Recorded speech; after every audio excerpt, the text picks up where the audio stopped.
सिंध भर में कुत्तों के काटने पर लगाई जाने वाली वैक्सीन की शदीद किल्लत पैदा हो चुकी है।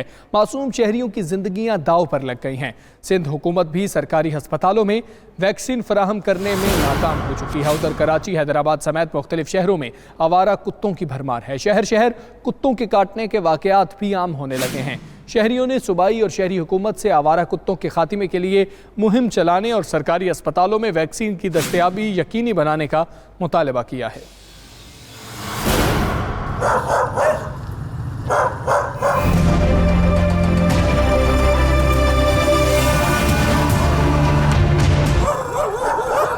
कराची में कुत्तों की भरमार, हर गली हर मोहल्ले में आवारा कुत्तों का शहरियों पर भौंकना तो मामूल है, लेकिन जहां मौका मिलता है हमला भी कर देते हैं। कचरे के सामने बेबस शहरी हुकूमत आवारा कुत्तों पर भी काबू नहीं पा रही। शहरी सवाल करते हैं, क्या मेयर कराची वसीम अख्तर के पास कुत्ते पकड़ने का भी इख्तियार नहीं? क्या मेयर कराची क्या करें, इनको शर्म तो आती नहीं है।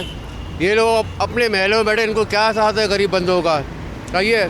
और वो बेचारा तड़प तड़प के बेचारा मर गया, इनको कोई शर्म आई? बच्चों और खवातीन का तो घरों से निकलना ही महाल हो गया है, क्योंकि ये कुत्तों का खास हदफ होते हैं। शहरी कहते हैं, न कुत्तों के खिलाफ कार्रवाई की जा रही है, न अस्पतालों में वैक्सीन दस्तयाब है। कुत्ते ने काट लिया। कुत्ते अक्सर गाँव में भी काटते हैं। वैक्सीन तब मौजूद होती है जहाँ पे हुकूमत जो है जिम्मेदार होती है। यहाँ पे कुत्ते काटे या किसी को कुछ भी काटे, यहाँ कोई जिम्मेदार नहीं है आपका। 9 माह के दौरान कुत्तों ने सिंध भर में 1,35,000 से ज्यादा शहरियों को काटकर जख्मी किया है। इनमें 12 अफराद तो जान से ही चले गए। शहरियों ने शहरी और सूबाई हुकूमत से मुतालबा किया है कि आवारा कुत्तों के खात्मे के लिए मुहिम चलाई जाए और अस्पताल में वैक्सीन की दस्तयाबी भी यकीनी बनाई जाए। इब्राहिम रिंद, 92 न्यूज़, कराची।